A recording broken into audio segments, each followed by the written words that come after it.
Perhatian, perhatian untuk seluruh peserta pelatihan LPPM Widya Pratama, Semarang. Siapkan hati dan pikiran Anda. Kita akan belajar hal-hal penting yang akan membentuk langkah Anda ke depan. Ambil buku catatan Anda untuk mencatat poin-poin pentingnya dan jangan takut salah. Di ruang pelatihan ini, kesalahan adalah arah bukan akhir. Dan sekarang, kita akan mulai dalam hitungan mundur. 5, 4, 3, 2, 1.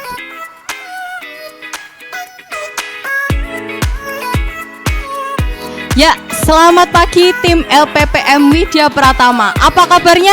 Solid dan maju. Sekali lagi ya. LPPM Widya Pratama, apa kabarnya? Solid dan maju. Tepuk tangan untuk kita semua. Wah, pagi hari ini, waduh, ini ke spoiler jadinya ya.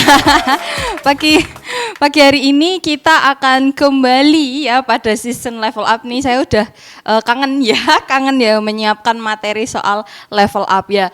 Kalau di materi level up ini saya hari ini akan membagikan terkait satu fenomena, mungkin bisa disebut dengan situasi atau fenomena psikologi ya, yang akhir-akhir ini saya lumayan rasakan dan juga ketika melihat interaksi beberapa orang di media sosial ketika membicarakan soal karir, akan ada kata yang banyak disebut yaitu passion ya. Nah, sekarang rekan-rekan mungkin saya akan membuka sesi ini dengan pertanyaan ya. Nanti rekan-rekan yang di sini di dalam ruangan ini bisa nanti sambil menjawab ya, mungkin ya Pak Pur dari Bu Indah dan Pak Andre ya. Ini pertanyaan cukup sensitif tapi ini bisa dijawab ya. Bisa dijawab karena saya pun berbulan-bulan mempertanyakan pertanyaan yang sama. Apakah, ini rekan-rekan yang online juga bisa menjawab ya dari dalam hati atau mungkin silahkan chat di kolom komen di bawah ya yang di YouTube. Apakah pekerjaan yang rekan-rekan lakukan sekarang atau jurusan kuliah yang rekan-rekan sedang jalani sekarang adalah passionnya rekan-rekan? Atau masuk ke pekerjaan atau jurusan kuliah tersebut karena misalnya supaya dapat kuota saya pilih jurusan ini gitu ya. Biasanya kalau universitas waktu itu kalau ujian supaya bisa masuk, akhirnya orang memilih beberapa jurusan supaya bisa dapat kuota. Atau saat ini posisi teman-teman sedang bekerja tapi tidak sesuai passion saya. Begitu ya. Jadi silakan mungkin kita mulai dari yang di sini dulu ya, yang di dalam ruangan ini dulu ya. Silakan Pak Purwono, mikrofonnya bisa diambil. Silakan untuk menjawab pertanyaan dari saya, apakah pekerjaan yang Pak Purwono lakukan sekarang ini adalah passionnya Pak Purwono? Ya, selama saya bekerja di sini, saya benar-benar memahami tentang pekerjaan saya dan jurusan saya waktu saya kuliah. Passion enggak Pak Pur? Passion ya, Passion. karena saya pertama kali adalah di dalam pekerjaan ini lebih ke fokus ke pemasaran. Oh, pemasaran. Ya. Suka Pak Pur ya sama Ya. pemasaran. Kenapa suka sama pemasaran Ya, Pak Pur? karena pertama dia adalah bekerja yang bebas ya, karena bebas. ya kita bisa jalan-jalan kemana-mana karena iya. itu adalah porsi saya untuk mempromosikan produk-produk yang saya jual gitu ya. Gitu, Jadi ya. lebih fleksibel saya itu untuk memasarkan produk-produk yang saya jual pada saat Jadi itu. Pak Pur itu orang lapangan ya, Ya. orang lapangan banget gitu ya Pak Pur. Ya. Oke, Ya. sip Pak Pur, silakan Ya, terima mikrofonnya. kasih. Ya. Ya. Terima kasih Pak Purwono atas jawabannya. Silakan Bu Indah, apakah pekerjaan yang Bu Indah lakukan sekarang ini merupakan passion Bu Indah? Silakan. Terima kasih. Pekerjaan saya mungkin berbeda dengan background saya. Saya dulu kuliahnya di pendidikan bahasa Inggris, tetapi karena saya itu suka belajar, maka apapun saya jalani dengan senang hati, mau belajar, mau ilmu apapun saya suka. Ya sekali lagi karena saya senang belajar. Senang belajar ya Bu Indah. Terima kasih. Oke, baik, siap. Terima kasih Bu Indah. Sekarang giliran Pak Andre. Apakah pekerjaan yang Pak Andre lakukan sekarang ini merupakan passionnya Pak Andre? Kalau pekerjaan saat ini memang jadilah passion pekerjaan saya karena dari dulu saya lulus psikologi, harapannya saya mau jadi HRD. Dan sekarang kok Tuhan itu buka jalan dan betul saya ditempatkan di HRD di daerah Semarang dan pas sekali itu. Ya itu sesuai dan saya akhirnya ya bisa coba mengembangkan kemampuan saya untuk bagian HR ya. Salah satunya aplikasi seperti itu. Ya, luar biasa. Tepuk tangan untuk kita semua ya. Geser lagi. Aduh deh, jadi kena spoiler. Oke. Ya. Terima kasih rekan-rekan LPPM Widya Pratama yang sudah membagikan ya, apakah saat ini sudah melakukan pekerjaan yang passion. Kalau tadi Pak Pur memang passion ternyata berada di lapangan, ketemu orang untuk memasarkan produk. Bu Indah itu adalah orang yang suka belajar. Jadi banyak bidang ya Bu Indah, berarti ya yang Bu Indah sudah pelajari ya untuk dikaitkan dengan pekerjaan juga. Kemudian Pak Andre dari jurusan psikologi juga passionate menjadi seorang HRD. Nah, mungkin sedikit cerita kalau dari saya. Iya, sedikit cerita aja, storytelling ya ini ya. Kalau saya itu sebetulnya dari SMA itu jurusannya IPS. Jadi saya sendiri pun tidak menyangka saya bisa masuk ke psikologi, di mana ketika masuk psikologi semester 1 itu ada pelajaran tentang otak, yang mana ketika di IPS tidak saya pelajari, tentunya itu di IPA ya. Jadi waktu itu masuk psikologi itu cukup sebuah tantangan. Di semester 1 saya IP-nya di bawah 3 Mas Ian waktu itu semester 1.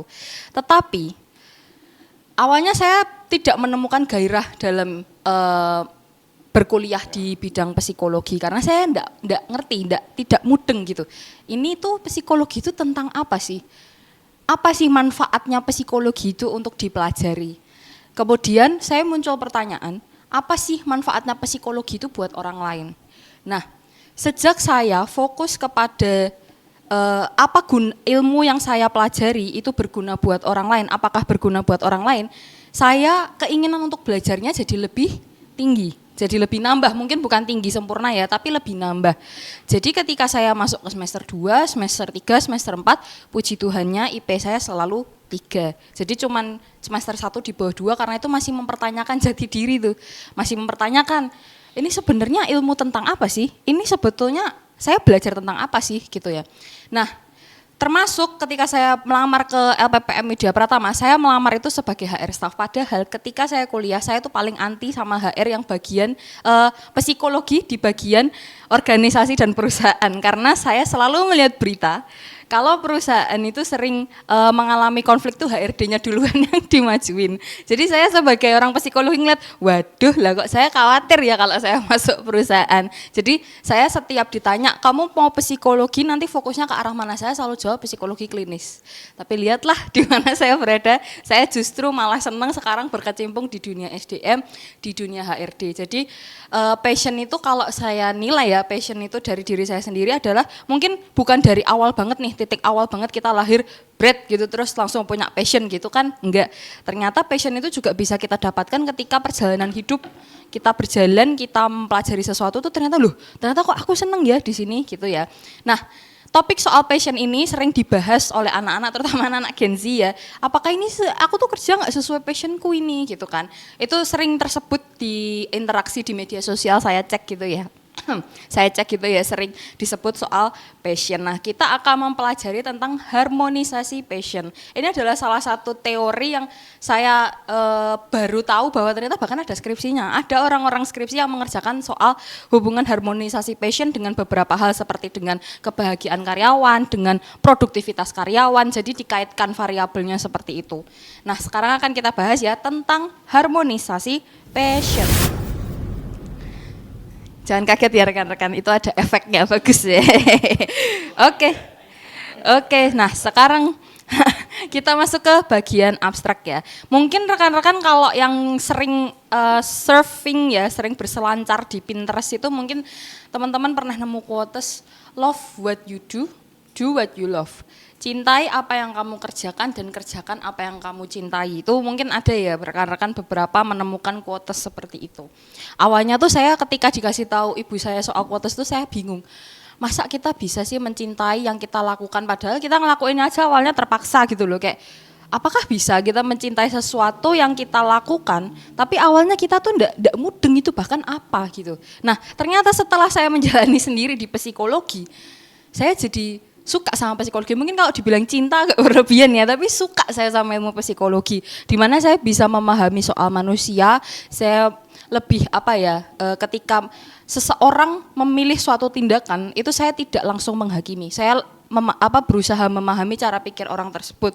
Ada apa dengan latar belakang kehidupan dia, cerita hidupnya dia seperti apa gitu. Jadi saya jadi suka sama psikologi. Nah, jadi saya jadi mencintai apa yang saya lakukan.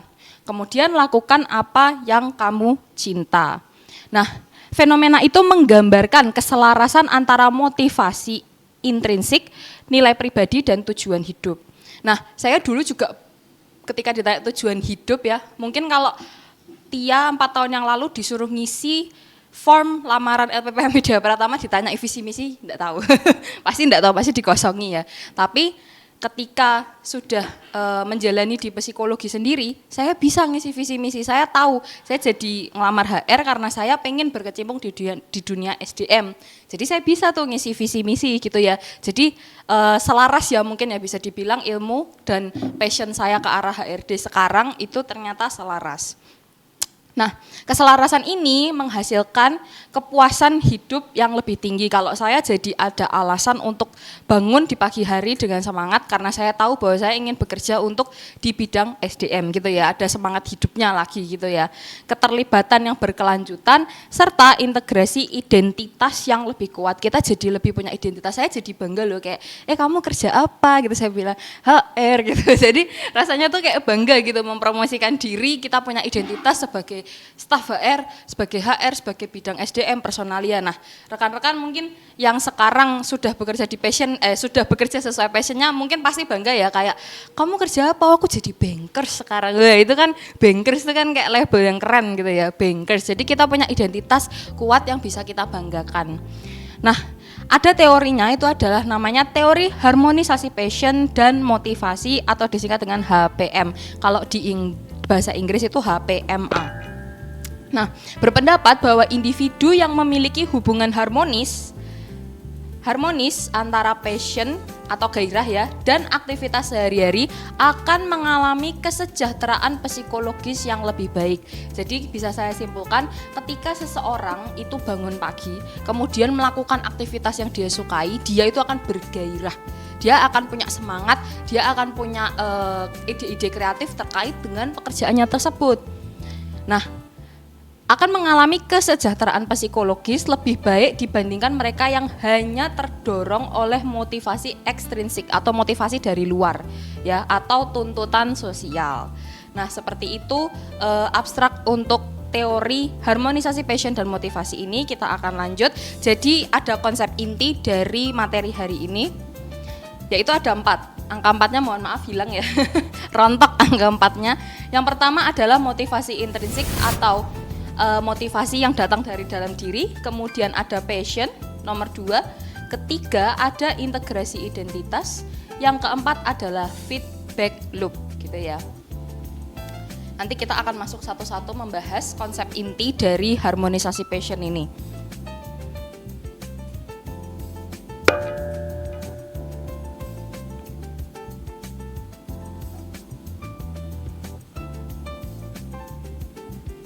Jadi ini adalah 4 konsep yang biasanya dijadikan aspek-aspek di dalam harmonisasi passion. Rekan-rekan kalau misalnya mau cari jurnalnya tuh ada, tinggal ketik tadi harmonisasi passion tuh ternyata sudah banyak yang bikin skripsi tentang itu. Nah, apalagi yang tertarik sama bidang SDM, itu ada yang dikaitkan nanti dengan kebahagiaan karyawan, dengan produktivitas karyawan, dengan kinerja dari perusahaan tersebut. Jadi ada kaitan-kaitannya seperti itu.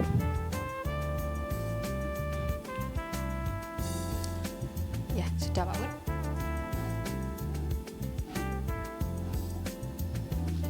Oke, kita lanjut. Kita akan membahas masuk ke poin pertama yaitu motivasi intrinsik. Ya, kita masuk ke motivasi intrinsik. Nah, berdasarkan teori determinasi diri, ini nama lainnya ya, self-determination theory. Nah, motivasi intrinsik itu muncul ketika seseorang melakukan aktivitas karena kepuasan yang didapat dari aktivitas itu sendiri. Jadi contohnya seperti saya sekarang ini sedang bergelut di bidang SDM.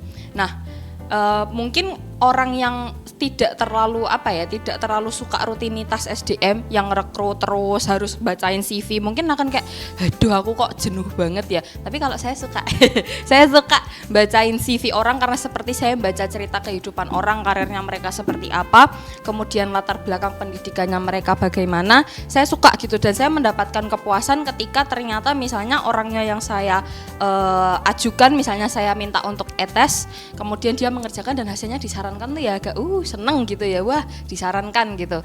Jadi dia bisa maju ke tahap screening selanjutnya seperti itu. Nah itu kepuasan-kepuasan seperti itu tuh yang membuat yang bisa dicontohkan sebagai motivasi intrinsik dari passion itu sendiri. Nah mencintai apa yang dilakukan itu berkaitan erat dengan motivasi intrinsik, di mana seseorang menemukan makna dan kebahagiaan dalam aktivitas yang dijalankan. Saya merasa bermakna karena saya bisa memberikan kesempatan untuk orang melamar gitu. Jadi karena saya dulu pernah menjadi pencari kerja ya, saya pernah jadi seorang yang mencari kerja, membutuhkan pekerjaan. Ketika saya diberikan kesempatan oleh PPM Media Pratama, tuh saya seneng banget, merasa kayak wah aku dikasih kesempatan nih gitu. Jadi saya akan memberikan yang terbaik gitu ketika dikasih kesempatan. Nah itu adalah motivasi intrinsik ya rekan-rekan. Kemudian kita akan ke poin kedua, yaitu passion.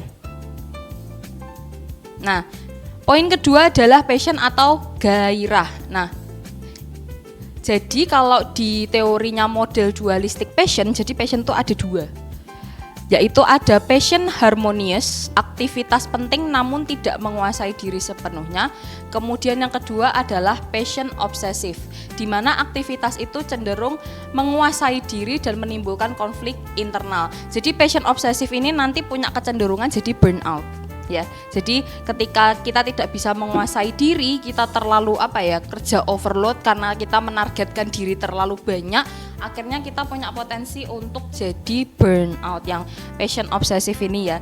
Jadi potensi aja, tidak selalu passion obsesif ini nanti akan jadi burnout kecuali kita bisa mengendalikan diri. Nah satunya itu yang passion harmonious, itu tadi yang seperti di awal, harmonisasi passion, di mana ketika orang meskipun melakukan passionnya dia tidak jadi kebakar, dia tidak jadi burnout, dia malah jadi psikologisnya jadi lebih sejahtera gitu ya.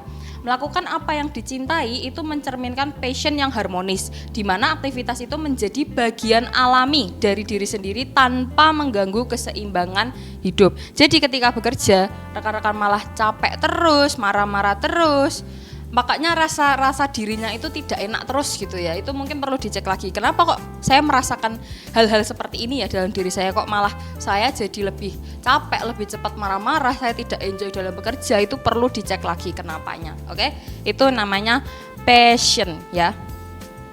Kemudian kita masuk ke poin ketiga, yaitu integrasi identitas. Nah, aktivitas yang dicintai dan selaras dengan nilai pribadi membantu memperkuat identitas diri. Dulu saya ketika masih baru lulusan baru, saya tuh memang passion di bidang SDM, tapi saya belum berani untuk mengungkapkan kepada umum bahwa saya ini pengen jadi HR gitu.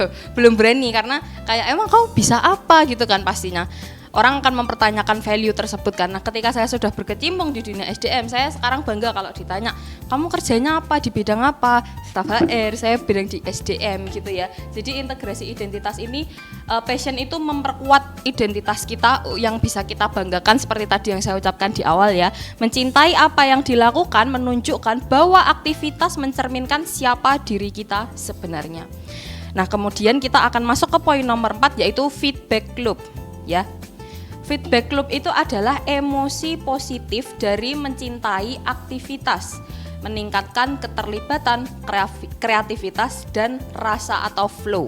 Jadi feedback loop ini adalah feedback itu kan kayak balik ya, pesan balik gitu, feedback gitu ya, loop. Jadi adalah rasa positif yang kita rasakan terus menerus ketika kita berhasil melakukan passion kita tersebut ya. Kalau kita belum sekalipun merasakan istilahnya feedback positif, hasil positif dari pekerjaan kita sendiri, itu biasanya akan membuat kita memaksa diri dan tadi jadi burnout itu tadi ya. Nah makanya feedback loop ini itu merupakan cerminan dari harmonisasi passion tadi. Keberhasilan yang dirasakan akan memperkuat keyakinan terhadap pilihan tersebut, menciptakan siklus kepuasan dan komitmen berkelanjutan. Jadi, tapi untuk rekan-rekan yang mungkin hari ini ya belum berhasil misalnya dalam pekerjaannya, belum berhasil dalam perkuliahannya, studinya, tetap dicoba cari caranya, karena siapa tahu itu adalah memang passionnya rekan-rekan semua. Nanti kalau sudah dapat hasilnya, itu dapat rasa puas, oh ternyata aku bisa, kepencet lagi. Ternyata aku bisa ya di bidang ini gitu. Jadi rekan-rekan langsung punya identitas tuh, oh ternyata aku bisa skill ini. Tapi harus mau bekerja, harus mau belajar. Karena kalau enggak akan nemu tuh hasil positif siklus kepuasannya tuh enggak akan nemu. Karena rekan-rekan belum melakukan apapun. Rekan-rekan belum belajar, rekan-rekan belum mencoba kerja, gimana mau dapat siklus kepuasannya, ya kan? Oke, nah selanjutnya kita akan membahas masuk ke tahap harmonisasi passion. Nah ini ya, ada 4 fase. Yang pertama adalah fase eksplorasi. Ini tadi kita selalu punya fase eksplorasi itu sendiri ya. Kalau saya dulu waktu kuliah itu adalah fase eksplorasi, di mana saya mencoba berbagai ilmu, berbagai aktivitas untuk saya pelajari untuk menemukan mana sih yang memberikan kebahagiaan kepada saya. Karena kita nggak bisa cuman sekali ketemu gitu langsung, wah ini passionku gitu, nggak bisa. Karena itu harus jangan bohong sama diri sendiri ya, jangan yang nggak seneng diseneng-senengin gitu. Jadi itu jadi menghilangkan makna passion itu sendiri gitu ya. Nah kemudian yang kedua adalah fase keterlibatan, yang artinya rekan-rekan harus mau terlibat langsung. Bilangnya passion, tapi disuruh terlibat nggak mau. Lah itu gimana? Jadi nggak kelihatan dong hasilnya, passionnya nggak kelihatan karena tidak menghasilkan. Jadi rekan-rekan harus mau terlibat. Ya, itu harus mau terlibat. Selain eksplorasi, kemudian terlibat. Keterlibatan itu mendalami aktivitas yang disukai, mengasah keterampilan dan memperkuat keterikatan. Memperkuat keterikatan ini hanya bisa dilakukan ketika rekan-rekan setiap hari pegang. Setiap hari harus pegang passionnya itu. Misalnya passion dalam mengetik, ya tiap hari harus mengetik. Kalau enggak nanti udah hilang itu passionnya entah kemana. Jadi makanya kalau mau memperkuat keterikatan harus tiap hari mau pegang, tiap hari mau belajar, dan harus mau mengasah keterampilan, menajamkan keterampilan. Yang ketiga adalah fase keselarasan, di mana di tahap ini ketika kita sudah mendalami, memperkuat, nah ternyata kita merasa puas. Oh ya ampun, ternyata aku bisa ya pakai bahasa Inggris, ternyata aku bisa ya menulis dengan bahasa Inggris, ternyata aku bisa ya bahasa Mandarin, ternyata aku bisa ya di bidang SDM, di bidang ekonomi gitu. Jadi ini adalah fase di mana rekan-rekan mulai menerima feedback loop tadi, mulai merasa selaras dengan passion tersebut. Nah, yang keempat ini masuklah ke feedback loop ini, lingkaran kepuasan bahasa Indonesianya ya. Semakin mencintai pekerjaan, semakin tinggi keterlibatan dan produktivitas. Ini digarisbawahi ya, keterlibatan dan produktivitas. Jadi harus mau terlibat. Kalau enggak mau terlibat ya udah, dadah. Ya, yang kemudian memperkuat passion tersebut. Jadi kalau memang passion ya harus terlibat ya. Kalau enggak bisa, enggak akan jadi. Ya, terlibat itu penting. Jadi selain eksplorasi, pengen tahu nih apa aja hal-hal yang ada di dunia ini, mau coba harus mau melakukan keterlibatan. Nah, ada beberapa harmonisasi passion ya, cara untuk mengharmonisasikan passion itu ada beberapa cara yang melalui beberapa organisasi, yaitu yang pertama itu konseling karir atau kamu nyemplung langsung ke lingkaran pekerjaan tersebut ya. Konseling karir ini biasanya diberikan ketika waktu itu mau perpindahan dari sekolah menengah atas ke kuliahan, biasanya tuh dikasih tes psikologi gitu ya. Cocoknya kamu di mana nih? Kamu ngambil jurusan apa nih? Nanti kamu cocok di bidang karir apa nih gitu. Rekan-rekan mungkin yang sekarang bingung nih mau berkarir di mana, mungkin bisa coba-coba tuh tes psikologi. Sekarang banyak tes psikologi gratis di Google, itu bisa dicek. Nanti kalau misalnya membuka premiumnya kan baru bayar, tapi setidaknya kita coba tes dulu untuk lihat, oh aku di mana sih potensinya gitu. Konseling karir itu bisa membantu individu memilih pekerjaan yang sesuai dengan passion dan motivasi intrinsik. Kemudian pendidikan yang tadi saya sebutkan, sekolah ya. Jadi harusnya sekolah itu menjadi tempat di mana siswa tuh bisa mengeksplorasi, seperti saya di tempat kuliah. Kita cari tuh bidang mana nih yang saya kuasai, seperti itu. Kemudian juga pengembangan organisasi gitu ya, pekerjaan yang sesuai dengan keahlian dan minat agar karyawan lebih produktif dan termotivasi.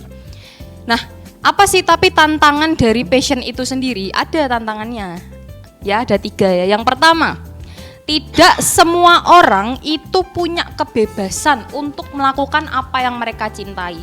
Jadi rekan-rekan yang sekarang seperti saya ini ya, seperti saya sekarang ini, dan rekan-rekan online dan rekan-rekan tim LPPM Widya Pratama bisa bekerja sesuai passion dan sekarang bisa bekerja, itu artinya kita beruntung, kita punya kebebasan untuk milih gitu ya rekan-rekan.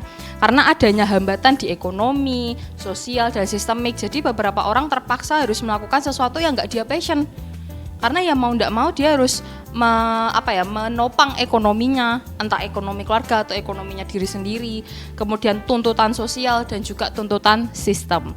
Nah yang kedua, konsep ini itu bisa menjadi pedang bermata dua karena berpotensi mendorong individu bekerja berlebihan hingga mengalami burnout seperti tadi yang sudah saya sampaikan. Passion obsesif itu ya tadi yang ada obsesifnya. Kemudian yang ketiga, ada pekerjaan penting dalam masyarakat yang mungkin tidak selalu berkaitan dengan passion tetapi tetap perlu dilakukan. Nah itu jadi ada beberapa challenge yang memang tidak harus selalu passion gitu ya. Passion boleh, kalau di Ikigai itu malah ada beberapa poin yang termasuk hal yang kita cintai, lakukan yang kita cintai, tetapi juga lakukan yang dibutuhkan oleh orang lain ya gitu, untuk mencapai keseimbangan hidup kalau di Ikigai itu ya. Oke, nah ini karena sudah mau habis ya, kita sampai di conclusion, kesimpulan ya. Fenomena cintai apa yang kamu lakukan dan lakukan apa yang kamu cintai itu bukan sekedar slogan motivasi, melainkan sebuah kondisi psikologis di mana kesehatan, keselarasan antara diri, pekerjaan, dan makna hidup itu tercapai. Nah jadi teori ini tuh bukan memaksa ya, bukan paten gitu, tapi ini penawaran, bentuk penawaran bahwa rekan-rekan itu bisa punya hidup yang lebih berkualitas secara psikologis ya, lebih sehat, lebih bahagia gitu. Jadi ini cuma tawaran gitu ya, salah satu cara bagaimana rekan-rekan bisa menikmati hidup tapi juga bisa berguna buat orang lain gitu ya. Menawarkan kerangka untuk memahami bagaimana keselarasan ini dapat meningkatkan kesejahteraan, koherensi identitas, dan kepuasan jangka panjang. Nah seperti itu rekan-rekan, terima kasih ya atas waktunya untuk saya membagikan soal harmonisasi passion ini. Semoga rekan-rekan nanti bisa menemukan passionnya, yang belum menemukan passion semoga segera bisa menemukan passion yang bisa membuat bangun pagi semangat. Terima kasih.